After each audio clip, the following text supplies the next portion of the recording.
The first voice note arrived at 2:46 a.m. It woke me up, not because of the sound, but because my phone vibrated on the nightstand in that sharp, urgent way reserved for incoming messages. I reached for it half asleep, squinting at the screen. Unknown contact. One new voice message. I frowned. I never left my phone on loud at night, and I never got messages from unknown numbers. Still groggy, I almost ignored it until I noticed the timestamp. Sent. 2:47 a.m. That was impossible. It was 2:46 a.m. right now.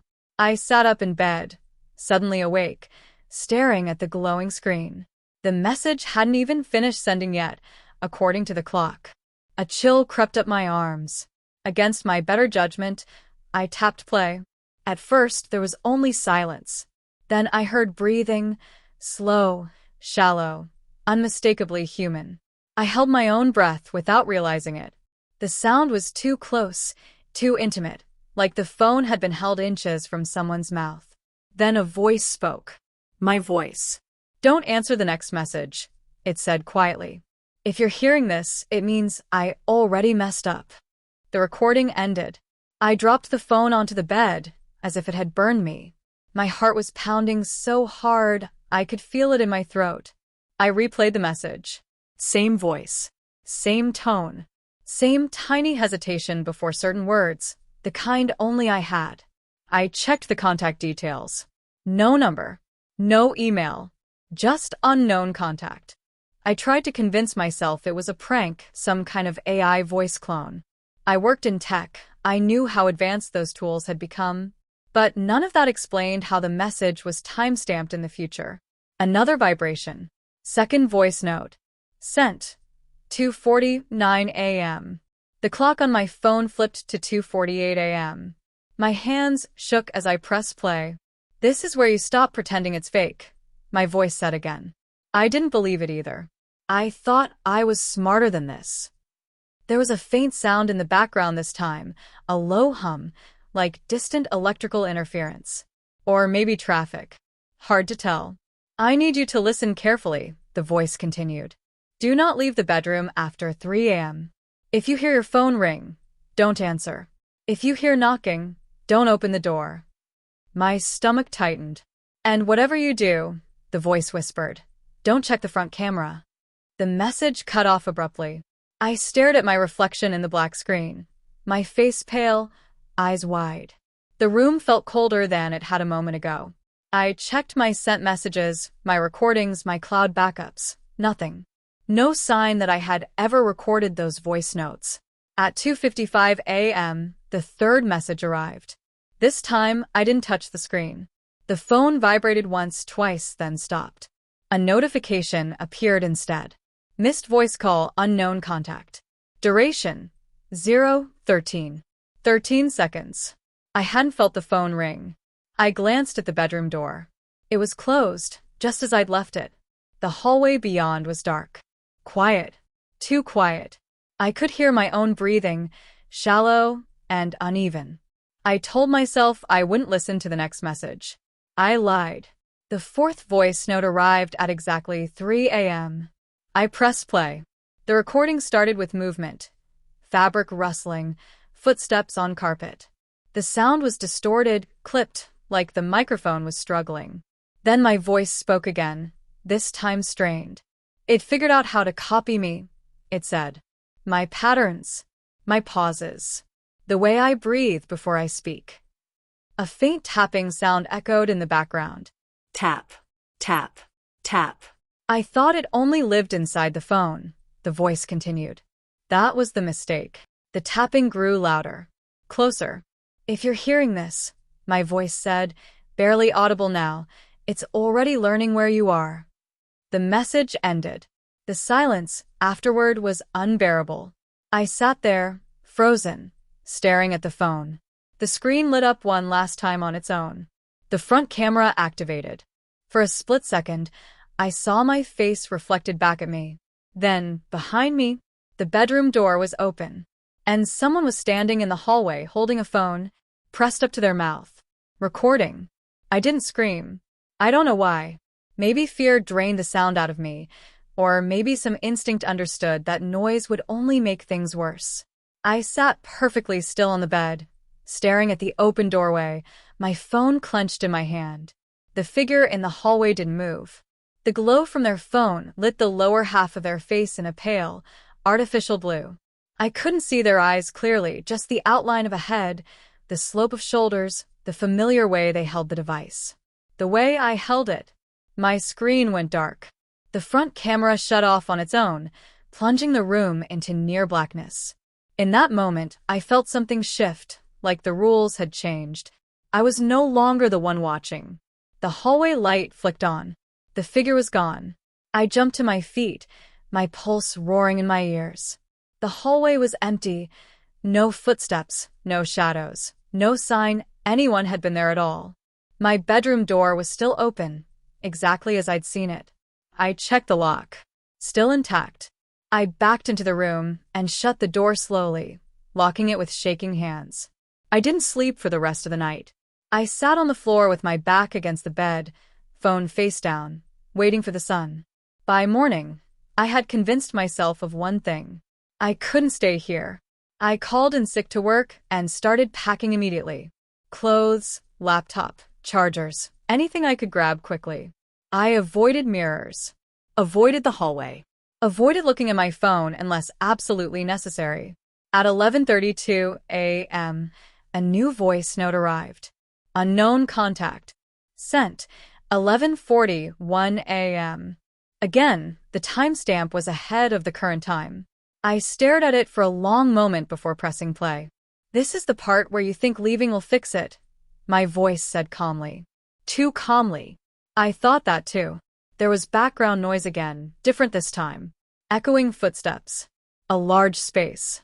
You need to understand something, the voice continued. It doesn't copy you by listening. It copies you by being seen. My throat tightened. Every time you check the screen, every time you watch yourself, it gets better.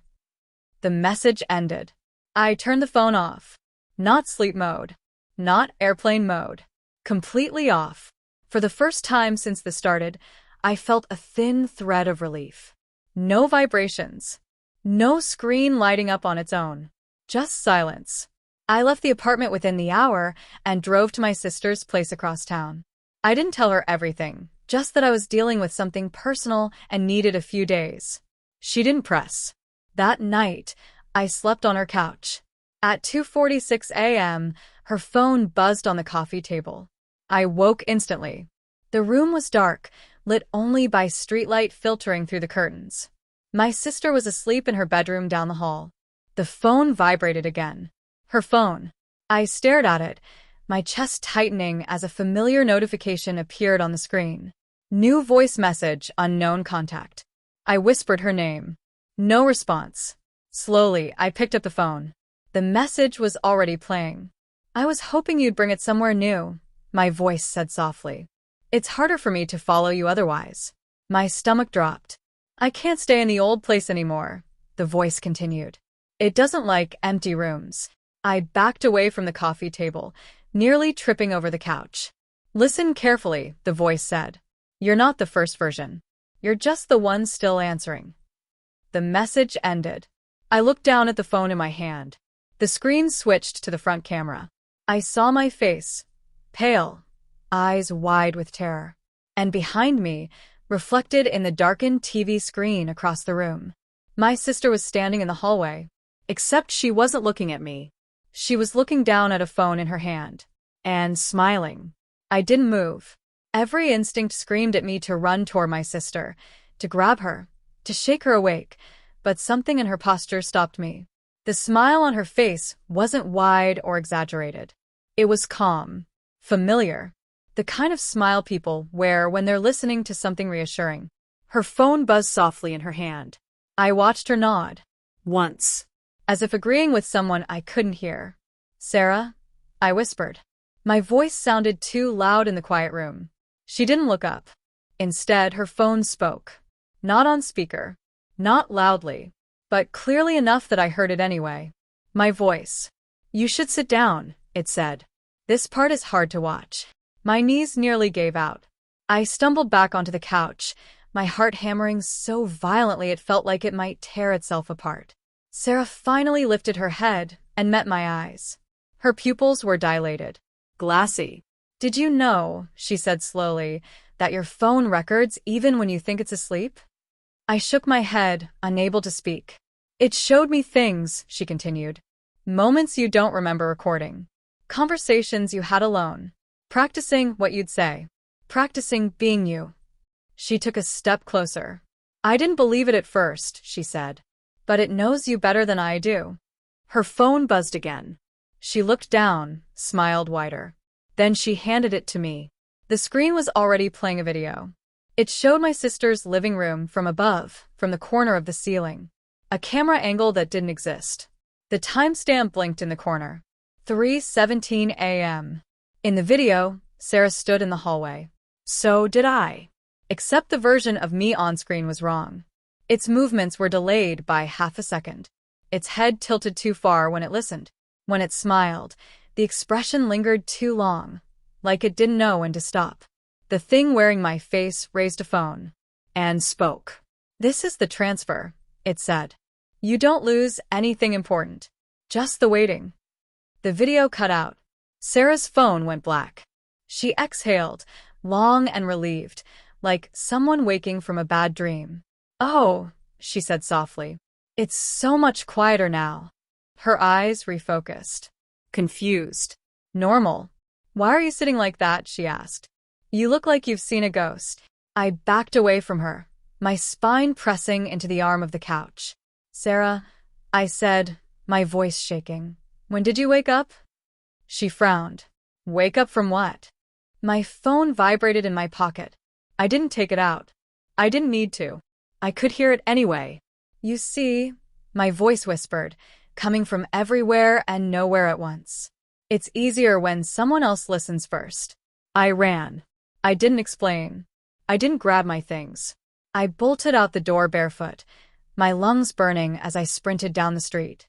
I didn't stop until sunrise, until the city felt alive enough to drown out the silence. I destroyed the phone that morning. Smashed it. Burned it. Threw the pieces into 3 different dumpsters across town.